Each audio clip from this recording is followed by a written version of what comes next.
नमस्कार दोस्तों, स्वागत है आप सभी का ऑनलाइन डाइवर्सिटी चैनल पे। फिर से दोस्तों आप सभी के बीच आज लेटेस्ट अपडेट के साथ हैं। इस वीडियो में दोस्तों हम बात करेंगे सीटेट एग्जाम डेट के बारे में। वहीं दोस्तों 69,000 की इन अभ्यर्थियों को कोर्ट से बड़ी राहत मिल गई है। अब इनको यहाँ पे दोस्तों नियुक्ति मिल जाएगी। वहीं दोस्तों अगर बात करें 69,000 के इन अभ्यर्थियों को फिर से यहाँ पे जो झटका है वो लगा है। दोनों अभ्यर्थी अलग अलग है, दोनों मामले अलग अलग हैं। इसके बारे में दोस्तों हम बात करेंगे। वहीं दोस्तों अगर बात करें 2 करोड़ नौकरी के बारे में, 2 करोड़ नौकरियाँ चली गई, लेकिन हम दोस्तों सुशांत के अंदर व्यस्त हैं, ऐसा दोस्तों सुप्रीम कोर्ट के जज की तरफ से कहा गया है। वहीं दोस्तों अगर बात करें जेई नीट का मामला एक बार फिर से सुप्रीम कोर्ट पहुंचा है। वन बाय वन सारी अपडेट हम कवर करते हैं। वीडियो को लाइक और शेयर करना बिल्कुल ना भूलें, साथ में चैनल को सब्सक्राइब कर लें और बेल आइकन को अवश्य दबा लें। ज़्यादा जानकारी आप सभी टेलीग्राम चैनल को ज्वाइन कर सकते हैं। साथ में दोस्तों अगर आप सभी ज़्यादा जानकारी और लेना चाहते हो तो वेबसाइट विजिट कर सकते हैं। लिंक आप सभी को वीडियो की डिस्क्रिप्शन में मिल जाएगा। चलिए दोस्तों वीडियो शुरू करते हैं। आज के समय में मीडिया का दोस्तों एक बहुत बड़ा रोल है, चाहे वो सोशल मीडिया है, प्रिंट मीडिया, या फिर अगर बात करें दोस्तों जो इलेक्ट्रॉनिक मीडिया है।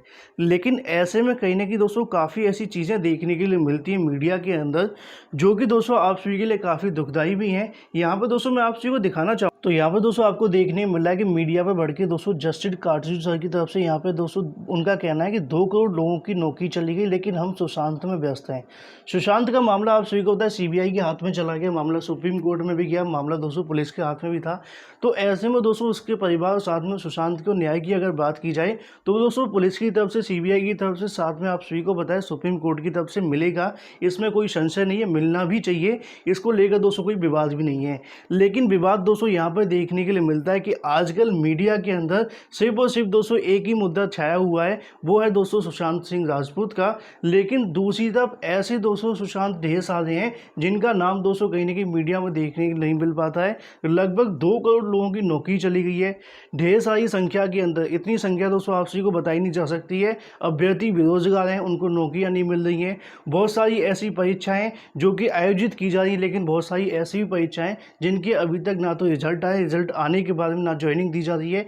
इन सवालों को लेकर दोस्तों ना तो मीडिया के अंदर कोई जगह बची है, ना ही दोस्तों अगर बात करें रोजगार को लेकर, बेरोजगार को लेकर, और ना ही दोस्तों अगर बात करें भुखमरी को लेकर मीडिया के अंदर ऐसा कुछ देखने के लिए मिल, क्योंकि पर मंथ आप सभी से 400-500 रुपये दोस्तों लिए तो जाते हैं, लेकिन सूचना के नाम पे दोस्तों टीवी पे आपको क्या दिखाया जाता है इसके बारे में दोस्तों आप सभी अंदाज़ा नहीं लगा सकते हैं। क्योंकि जो मेन जो चीज़ें होती हैं वो दोस्तों कहीं ना कहीं बाहर निकल करके नहीं आ पाती हैं। सुप्रीम कोर्ट की अगर बात करें पूर्व जज की तरफ से मोदी सरकार में बढ़ी दोस्तों अगर बात करें बेरोजगारी को लेकर घेरा है। दरअसल कोरोना महासंकट के बीच में लाखों लोगों की दोस्तों अपनी जो नौकरियों से हाथ धो लिया है। इस मामले में विपक्षी दलों की तरफ से मोदी सरकार को लगातार घेरा जा रहा है। लेकिन इस वक्त दोस्तों अगर बात करें हमारी मीडिया को लेकर, उनके पास दोस्तों एक ही मुद्दा है।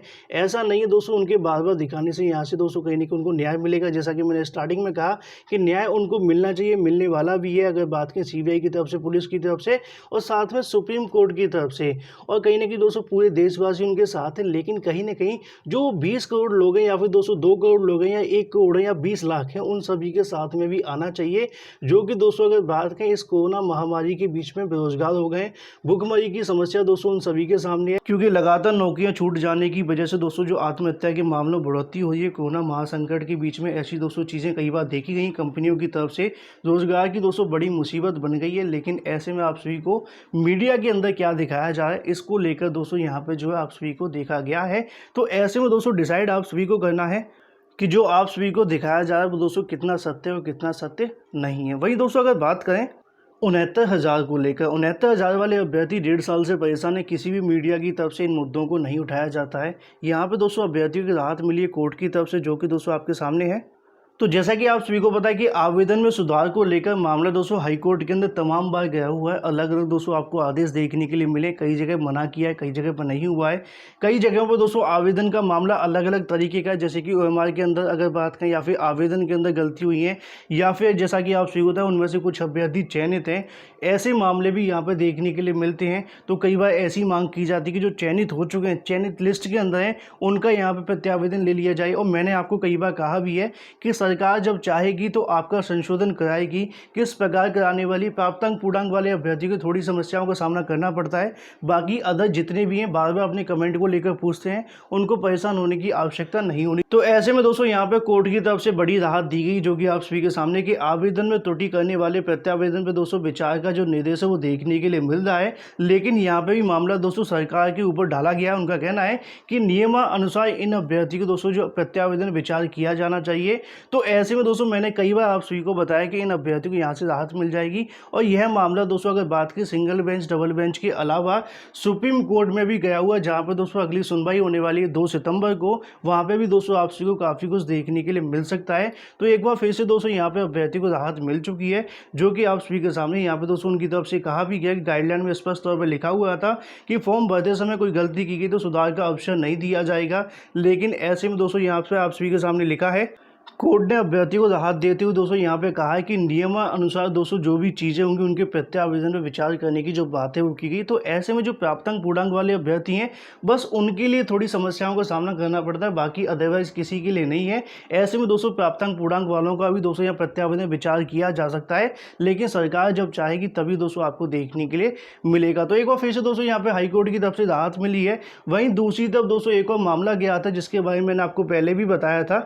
पहले सरकार से दोस्तों जवाब मांगा गया, जवाब आने के बाद में दोस्तों यहाँ पे आप सभी के सामने देखने के लिए मिल रहा है कि उनको एक बड़ा झटका लगा, झटका लगना भी था। इसके बारे में मैंने आप सभी को पहले जानकारी भी दे दी थी कि आवेदन के समय पर योग्यता न रखने वाले दोस्तों अगर बात की नियुक्ति का अधिकार बिल्कुल भी नहीं है। तो संशोधन वालों को तो यहाँ पर नियुक्ति मिल सकती है, लेकिन अन्य को नहीं मिलेगी। अन्य का मामला समझाना चाहूँगा, जैसे कि बीएड और बीटीसी वाले अभ्यर्थी जो अपीयरिंग में थे, या फिर उनका दोस्तों किसी सेमेस्टर के अंदर बैक लग गया था और बैक लगने की वजह से पास हो गए। मामला दोस्तों आप सभी को बताएं 1.5 साल से लंबित है। अब वो पास हो जाने के बाद में चाहते हैं कि इसके अंदर उनको नौकरी मिल जाए, तो ऐसा होने की संभावना बिल्कुल भी नहीं है। उसी क्रम में दोस्तों आप सभी के सामने यहाँ पर लिखा हुआ है, इलाहाबाद हाईकोर्ट ने कहा कि आवेदन के समय पर योग्यता न रखने वाले को नियुक्ति पर विचार किए जाने की मांग करने वाले का अधिकार नहीं है। कोर्ट ने सहायक अध्यापक भर्ती में आवेदन के बाद बीटीसी कोर्स को पूरा करने के बाद दोस्तों याची को राहत देने से इनकार करते हुए याचिका खारिज कर दी है। यह आदेश न्यायमूर्ति पंकज भाटिया साथ में सचिन पुरोहित की दोस्तों याचिका पर दिया गया है। तो ऐसे में याची का कहना था कि उनसे दोस्तों जो है सहायक अध्यापक भर्ती 2019 में आवेदन किया था, वह बीटीसी दोस्तों 2015 छात्र, लेकिन जैसा कि आपको पता है सेकंड सेमेस्टर के अंदर फेल हो गए थे। बाद में दोस्तों मामला आप सभी को लंबित हो गया। लंबित हो जाने की वजह से फिलहाल ये पास हो चुके हैं। तो ऐसे में ये चाहते हैं कि इनको यहाँ पर नियुक्ति दे दी जाए। तो कोर्ट की तरफ से स्पष्ट तौर पर यह कहा गया, जब आपके आवेदन लिए गए थे, अंतिम जो तिथि थी, तब तक आप सभी के पास में जो भी योग्यता होंगी उसी के आधार पर आपको जो नियुक्ति वो देखने के लिए मिलेगी। तो यहाँ पर दोस्तों बीटीसी अगर बात करें या फिर जो बीएड वाले अभ्यर्थी हैं जो कि दोस्तों अपीयरिंग वाले हैं, उनको यहाँ पे किसी प्रकार की नियुक्ति मिलने की कोई संभावना नहीं है। तो ऐसे में दोस्तों एक बार फिर से यहाँ पे इनको झटका लगा है, जिसके बारे में दोस्तों मैंने आपको पहले भी कई बार बता दिया था। तो ये तो दोस्तों बात हो जाती है 69,000 की 2 अपडेट को लेकर, जिसके बारे में दोस्तों मैंने आप सभी को बता दिया। बाकी जैसा कि आप सभी को बताया कि ऑर्डर के बारे में जो सूचना दोस्तों मिल रही है कि पहले सप्ताह के अंदर या दूसरे सप्ताह के अंदर आपका जो ऑर्डर है वो आ सकता है। तो तब तक की दोस्तों अगर बात करें 1 तारीख तक की जो प्रोजेक्ट है वो जारी हुई है, उसके अंदर 69,000 शिक्षक भर्ती का मामला नहीं है और ना ही दोस्तों बेंच है। तो ऐसे में फिलहाल दोस्तों आप सभी को इंतजार करना पड़ेगा। जैसी दोस्तों और भी कोई सूचना निकलेगी ऑर्डर के बारे में, सबसे पहले आप सभी को ऑनलाइन अड्डा फर्स्ट चैनल के माध्यम से प्रोवाइड कर दी जाएगी। ये दोस्तों 69,000 की अपडेट हो जाती है। वही दूसरी तरफ दोस्तों कल जो मामले लगे हुए थे उनकी सुनवाइयां नहीं हो पाई हैं। सुनवाई नहीं होने की वजह से आप सभी को बताएं अगली तारीख को लेकर दोस्तों अभी तक कोई कंफर्मेशन नहीं आया है। उम्मीद है दोस्तों इसी हफ्ते आपको कोई सुनवाई देखने के लिए मिल सकती है।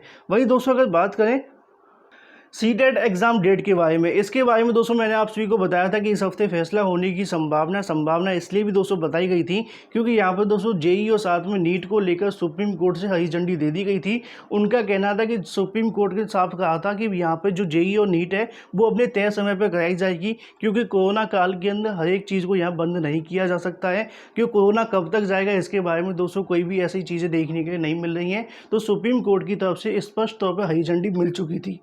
लेकिन ऐसे में आप सभी को पता है कि सुप्रीम कोर्ट को लेकर बार बार दोस्तों यहाँ पर जो याचिकाएं फाइल की जा रही हैं, जिसके बारे में मैंने आप सभी को पहले ही बताया था कि यहाँ पर जेई और साथ में नीट को टलवाने के लिए दोस्तों एक बार फिर से जो अभ्यर्थी हैं वो सुप्रीम कोर्ट पहुंचे। अभ्यर्थी नहीं पहुंचे, कुछ राज्य भी पहुंचे। राज्यों के साथ में मैं आपको बताना चाहूँगा कुछ दोस्तों सरकारें भी जाती हुई दिखाई दे रही हैं, जो कि दोस्तों आप सभी के सामने है कि छात्रों की दोस्तों अगर बात करें, उनका कहना है कि परीक्षा यहाँ पर नहीं होना चाहिए, छात्र बिल्कुल भी तैयार नहीं है जेई और नीट के लिए। लेकिन ऐसे में उनकी तरफ से कहा जा रहा है कि 99% ऐसे अभ्यर्थी होंगे जिनको उनका दोस्तों अगर बात करें होम डिस्ट्रिक्ट के अंदर परीक्षा का आयोजन कराया जा रहा है। लेकिन ऐसे में अगर बात करें दोस्तों सीटेट परीक्षा को लेकर, जैसा कि मैंने आप सभी को पहले ही बता दिया था कि अगर दोस्तों यहाँ पर जेई और नीट दोस्तों अपने तय समय पर आयोजित कराई जाती है, तो ऐसे में दोस्तों सीटेट जो परीक्षा होगी वो भी अपने तय समय पर देखने के लिए मिल सकती है। मतलब 1-1.5 महीने के अंदर आपको नई परीक्षा तिथि दोस्तों यहाँ पर देखने के लिए मिल जाएगी।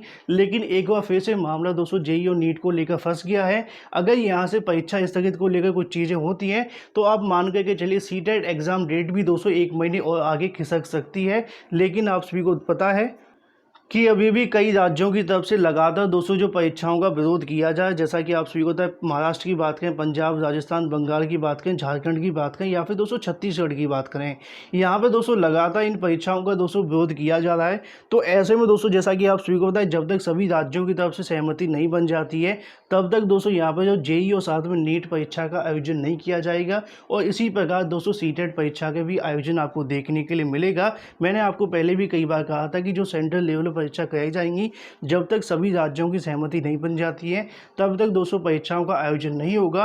तो ऐसे में दोस्तों सीटेट परीक्षा को लेकर आपको थोड़ा और इंतजार करना पड़ेगा। 17 अगस्त को दोस्तों कोर्ट के फैसले पर एक बार फिर से दोस्तों यहाँ पुनर्विचार याचिका फाइल की गई है। तो जब तक दोस्तों इस मुद्दे की सुनवाई नहीं हो जाती है, इस मुद्दे की सुनवाई हो जाने के बाद में जेई और नीट पे क्या फैसला होगा, वही सेम फैसला दोस्तों आपको सीटेट एग्जाम डेट पर भी देखने के लिए मिलने वाला है। बाकी जो भी जैसी भी अपडेट निकली सबसे पहले आप सभी को ऑनलाइन अड्डा फर्स्ट चैनल के माध्यम से प्रोवाइड कर दी जाएगी। फिलहाल इस वीडियो के माध्यम से इतना ही। Thank you for watching this video.